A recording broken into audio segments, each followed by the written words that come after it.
এবারে নির্বাচন কোন মাস্তানি চলবে না। আমার সাথে উদ্বোধন কর্তৃপক্ষের সাথে কথা হচ্ছে।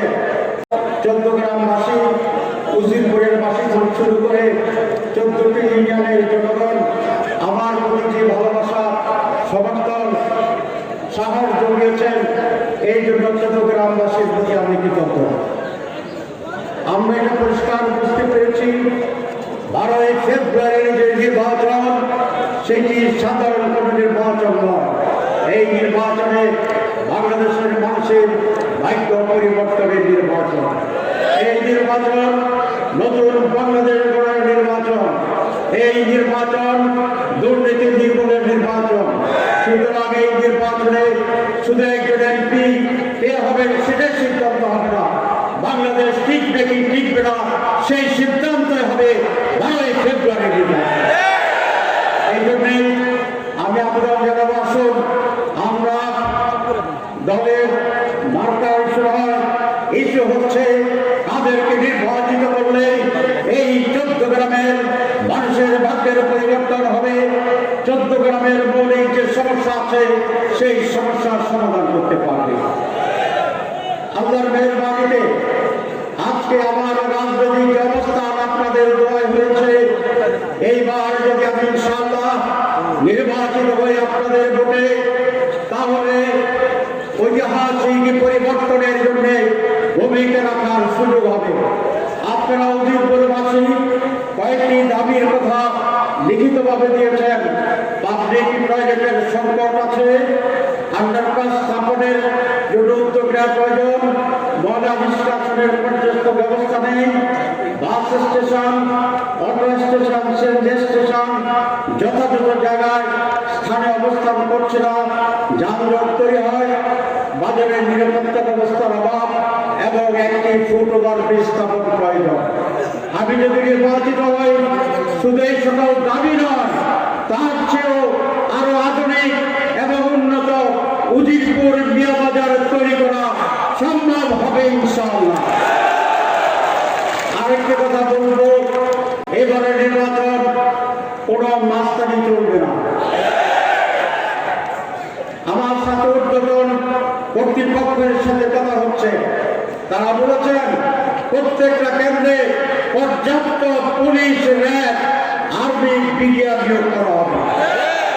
যারা সন্ত্রাস করবে তাদেরকে পাকড়াও করা হবে এবং যদি বাড়ানো হয় সেই কেন্দ্র বন্ধ হয়ে যাবে। আমরা চাই একটি সুষ্ঠু নিরপেক্ষ নির্বাচন বাংলাদেশে। নির্বাচনের অভাবে বাংলাদেশ গত 54 বছর এই দুরবস্থার ভিতরে পতিত হয়েছে। এবার যদি সুষ্ঠু নির্বাচন হয়, বাংলাদেশ টিকবে না, গণতন্ত্র টিকবে না। আজকে 101 জন পুলিশ দেওয়া হয়েছে, এখানে 105 জন। এটাই তো লক্ষ্য। আমি প্রশাসনকে ধন্যবাদ জানাই, তারা এই মেসেজ দিতে চান। আরো উদ্বোধন কর্তৃপক্ষের সাথে আমার কথা হয়েছে।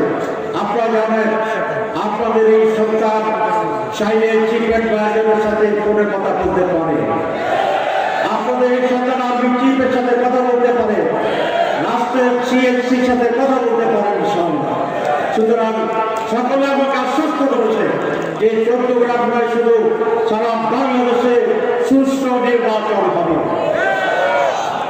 সুষ্ঠু নির্বাচন হলে 11-0 মেজরিটি হবে, সরকার গঠন করবো ইনশাআল্লাহ। আসুন, আমি বক্তব্য লম্বা করতে চাই না। 12 তারিখে আজাদ হয়ে যাবে উজিরপুর বাসী হিসেবে একটি সুখবর দিতে চাই।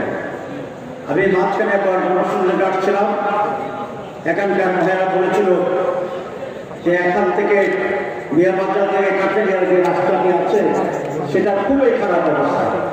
আমি কিন্তু এমপি নই, আমি কি এমপি?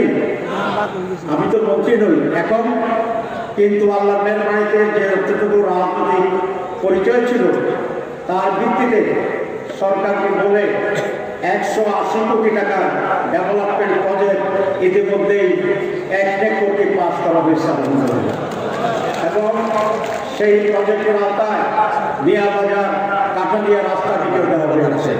সুতরাং আমি একটু হই বা না হই, আপনাদের এই রাস্তা সুন্দরভাবে পাকা হবে ইনশাআল্লাহ। আমি আর কথা না বাড়িয়ে যেটুকুই বলবো, আসুন আমরা ভয় দেখেহীনভাবে ঘরে ঘরে গিয়ে মা বোনদেরকে আগামী 12 তারিখে এই সিদ্ধান্ত করে নির্বাচনে যেন সকলে অংশগ্রহণ করে।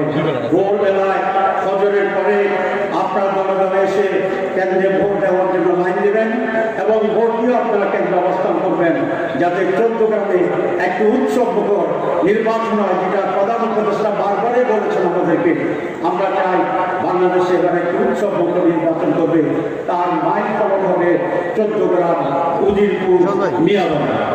আমি আপনাদের সবাইকে আবারও ধন্যবাদ জানিয়ে শেষ করছি। আল্লাহ।